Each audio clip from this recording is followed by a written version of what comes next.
मित्रांनो, या वर्षी कोणत्याही पिकाची पेरणी करण्या अगोदर त्या पिकाच्या बियाण्याला बीज प्रक्रिया करून अवश्य पेरणी करा.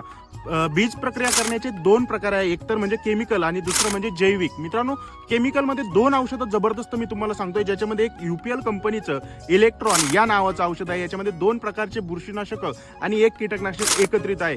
2 ते 4 मिली प्रति किलो बियाण्यासाठी तुम्ही इलेक्ट्रॉन वापरू शकता, किंवा शेतकरी मित्रांनो एक GSP कंपनीचं PCT 410 या नावाचं सुद्धा एक जबरदस्त औषध आहे. मित्रांनो, याच्यामध्ये सुद्धा 3 प्रकारचे औषधं एकत्रित आहे. याची सुद्धा जबरदस्त बीज प्रक्रिया 2 ते 4 मिली तुम्ही प्रति किलो बियाण्याला तिथं वापरू शकता.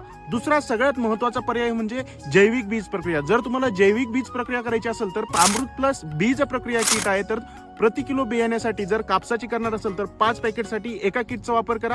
मक्याला करणार असाल तर 8 किलो बियाण्यासाठी एका किटचा वापर करा, किंवा शेतकरी मित्रांनो सोयाबीनला करणार असाल तर 25 किलो बियाण्यासाठी एका किटचा वापर करा. याच्यामध्ये 4 प्रकारची वेगवेगळे जैविक प्रोडक्ट आपल्याला पाहायला मिळतात. मित्रांनो, यावर्षी बीज प्रक्रिया केल्याशिवाय पेरणी करूच नका. धन्यवाद.